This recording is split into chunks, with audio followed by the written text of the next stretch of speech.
let's talk about Logan Paul and KSI. Now, I don't know if you know anything about Dr. Rod. Do you know anything about Logan Paul? Have you ever heard of him before? No, not really. Okay, But don't well, forget, I'm an old man. I'm an old man. see, this is why we're a good team. Like, there's some things that I'm good at. Some things that you're good at. You're good at bringing the wisdom, and I can really we can really talk about you know, what's happening in the trends of culture. So Logan Paul and KSI are influencers. They're just YouTube stars, not just YouTube stars. They're probably some of the biggest YouTube stars. Logan Paul is become a YouTube kind of boxer, and he's made lots of money from fighting lots of people. On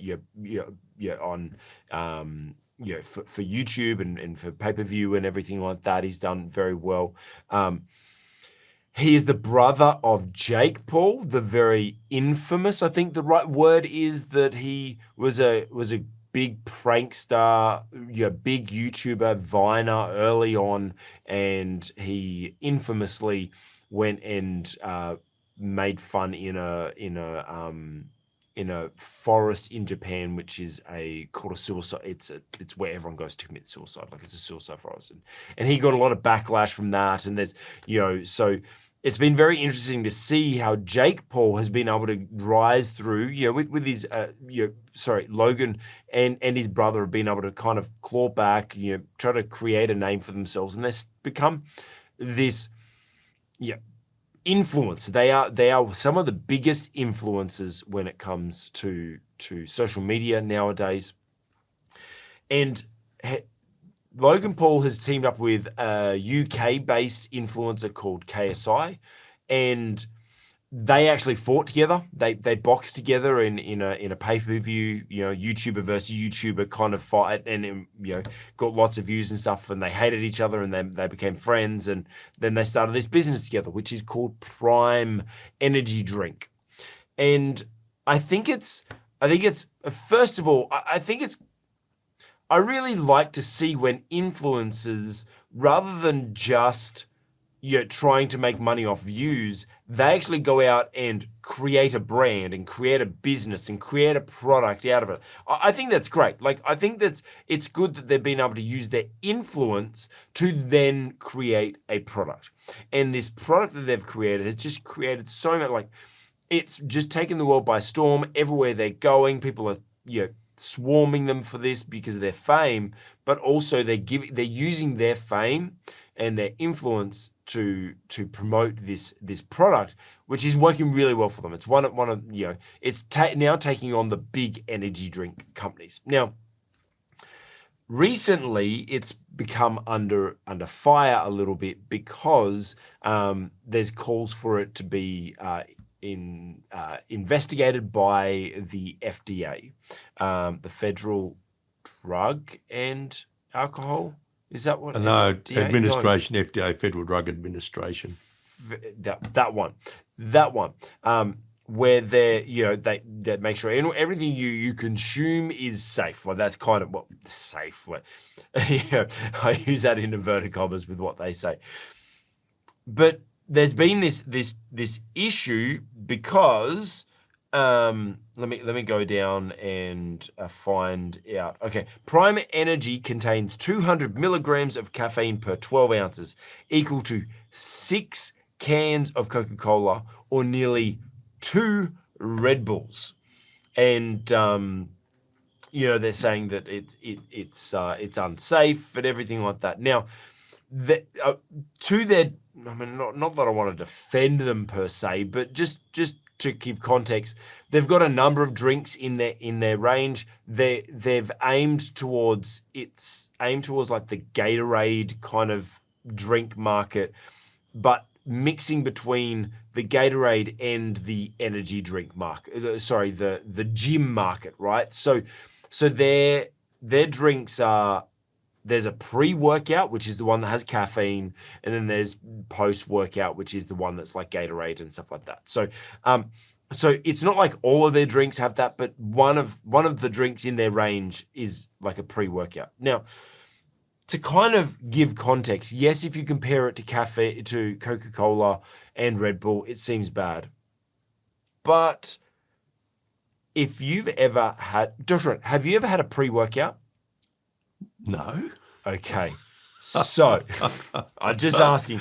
Never know. So you and I are different, aren't we? Well, yeah, we are very different. But I don't drink coffee. I don't drink caffeine at all. But I know a lot of people. I obviously train at the gym, and I'm very, very conscious, health conscious. And I know a lot of people that are training at the gym. My wife, she loves using a pre-workout, and those pre-workouts are like scoops that you put into mix up with water, and they're just pretty much just may as well get the syringe out and inject your veins full of caffeine, so you got energy to go to the gym. So those things have high high caffeine ratings anyway, like higher than Red Bulls and everything like that, because you take them at the gym, you're like, I'm ready to go, right? So, take it for what it is.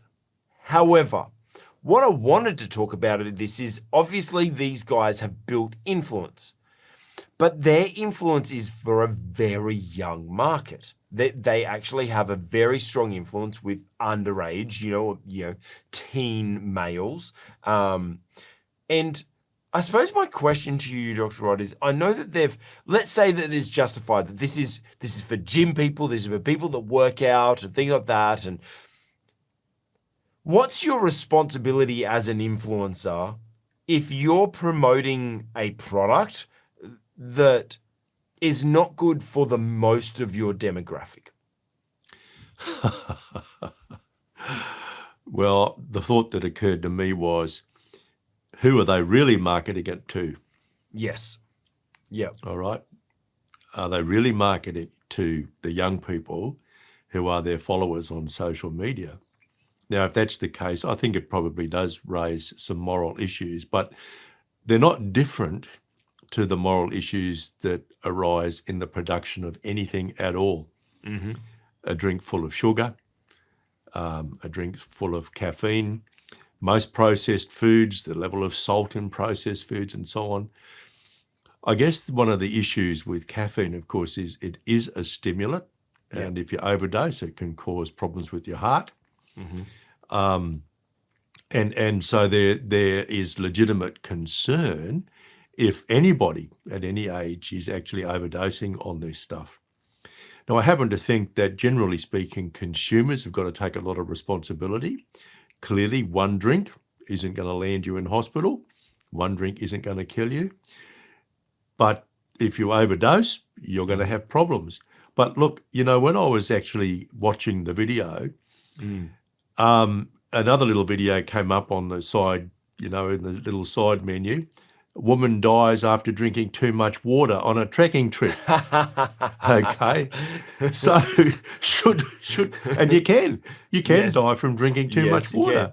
can. Mm-hmm. You can die from diving into a lake, which is fed by melting ice.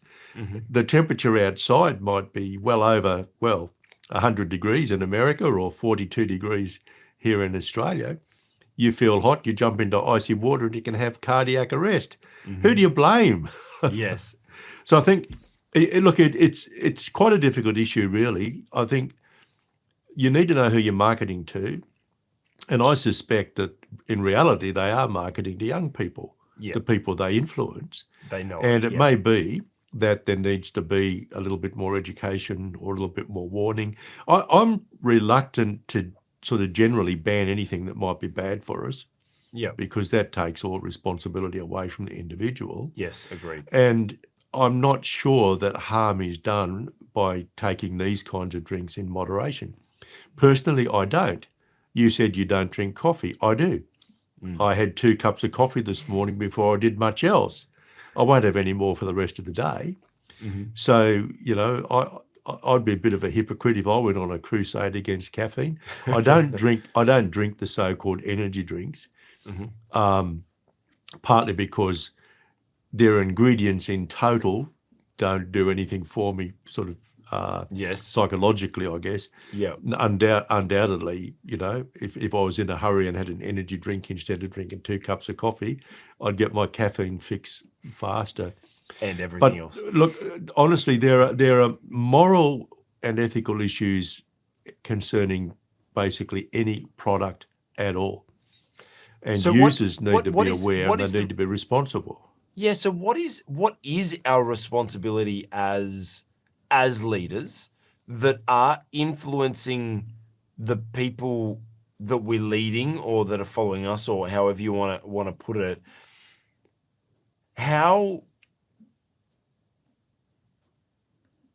do we how much responsibility lies on us? Because as you said, like, we can't ban everything, and it should be, you are responsible for what you do and you consume.